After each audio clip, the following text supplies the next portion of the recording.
Pessoal, olá mulheres médicas, meu nome é Eline, eu sou médica do Sindicato dos Médicos de São Paulo, trabalho na Zona Sul de São Paulo, numa unidade básica de saúde, sou médica de estratégia de saúde da família.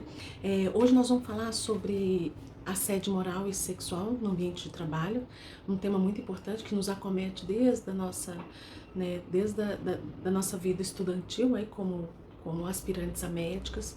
Nós precisamos aprender mais a lidar, a identificar esses problemas no nosso trabalho, identificar o assédio moral, identificar o assédio sexual e saber o que fazer com eles, e como nós podemos nos amparar legalmente em relação a isso.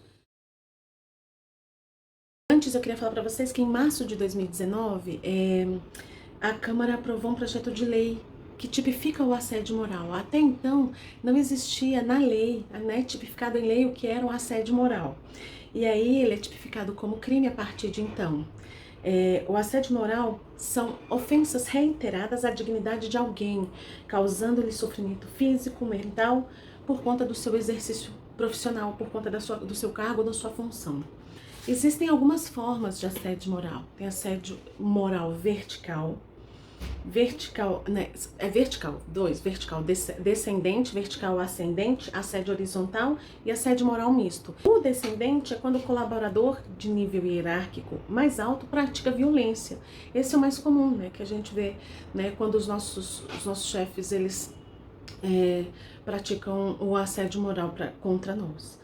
Tem o assédio moral vertical descendente e ascendente. O ascendente é quando o subordinado pratica. E aí a gente também vê muito, as mulheres que estão em cargo de chefia sofrendo assédio moral reiterado pelo simples fato de serem mulheres, não é verdade? E aí o assédio moral horizontal, que é aquele praticado no mesmo nível. Então os nossos colegas de trabalho, quando nós sofremos assédio pelos nossos colegas de trabalho, que tem a mesma posição hierárquica que nós dentro do nosso trabalho. Isso também acontece bastante, gente, com a mulher médica, E aí tem o assédio moral misto, que é quando a pessoa, a mulher, ela sofre o assédio moral, tanto vertical, ascendente, como dos colegas de trabalho. E daí é complicado, porque tem muitas coisas que caracterizam então esse assédio moral. E eu vou falar as condutas mais comuns para vocês, assim, do assédio moral. Quando a gente recebe instruções imprecisas, quando o nosso trabalho é bloqueado ou pelo nosso colega ou pelo nosso gestor, atribuir erros imaginários que não existem àquela pessoa, pedir sem necessidade de trabalhos urgentes, ignorar a presença de trabalhador frente aos outros. Olha só, gente, é uma lista enorme. Críticas, brincadeiras, horários injustificados, forçar a pedir demissão e transferência. Isso é assédio moral, gente. Forçar é pedir execução de tarefas sem interesse, não atribuir tarefas, retirar instrumento de trabalho, assediar a vítima somente quando eles estão a sós. Olha isso. Proibir colegas de trabalho de falar com ele. Gente, isso a gente não vive isso, Pelo simples fato de sermos mulheres, isso já acontece, E acho que os exemplos nos aproximam muito, Então, a mulher tá é vista ainda como a cuidadora, Aquela que tem que estar sempre disposta, sempre dizer sim, para qualquer trabalho ou para qualquer situação. E isso acontece no nosso trabalho. Uma carga de trabalho maior é imposta a nós, Uma carga de trabalho mais pesada. Nós sempre temos que estar aí dispostas, porque é assim que a mulher é vista, na sociedade e nos nossos trabalhos. A gente tem que estar sempre pensando em estar melhor preparada, porque os desafios são muito grandes diante dos grandes assédios que nós vivemos nos nossos trabalhos, e não só nos nossos trabalhos, simplesmente por sermos mulheres. Eu quero conversar sobre assédio sexual e eu também vou ler para vocês o conceito de assédio sexual e onde ele está tipificado em lei, tá? O assédio sexual é definido por lei como o ato de constranger alguém com o intuito de obter vantagem ou favorecimento sexual, prevalecendo-se o agente da sua condição de superior hierárquico ou ascendência inerentes ao exercício do emprego. cargo ou função. Isso está no Código Penal. O Ministério Público do Trabalho levantou algumas informações em 2020 com um aumento, teve um aumento substancial, muito expressivo, nos últimos 5 anos das denúncias de assédio sexual contra mulheres. E aí eles colocaram um número que era de 63,7 a mais, um aumento muito expressivo.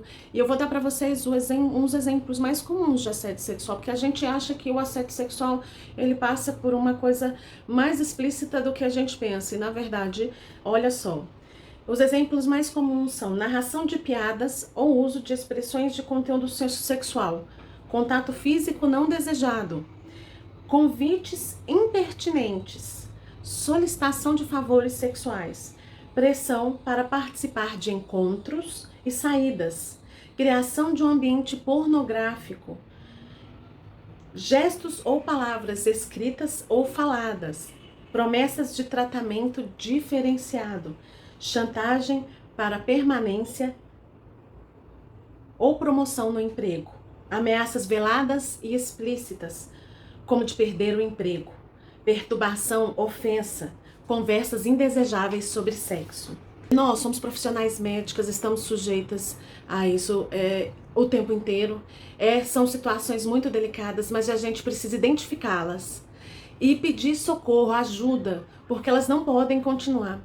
E aqui nós queremos oferecer para vocês esse apoio à mulher médica, que desde a sua formação na residência tem passado por situações extremamente constrangedoras de assédio moral e assédio sexual. Nós colocamos aqui o CIMESP à disposição das mulheres, para que elas possam falar com a gente, conversar, entender um pouco mais quais são as saídas para que esse assédio moral e sexual possa ser punido e ele possa ser reconhecido. Gente, não é uma tarefa fácil a gente entender e reconhecer, mas eu quero dizer para vocês que a gente está aqui, né? Entra em contato com a gente, peça para falar com uma mulher médica, né, do CIMESP ou com uma funcionária mulher do CIMESP. A gente está à disposição de vocês e quero falar para vocês que vocês não estão sozinhas nessa luta. Nós vamos juntas, né, nesse ambiente tão opressor, nesse ambiente tão triste, criar soluções e encontrarmos juntas a possibilidade de nos unirmos, entendermos e lutarmos contra aquilo que nos oprime. Vocês podiam mandar pra gente aí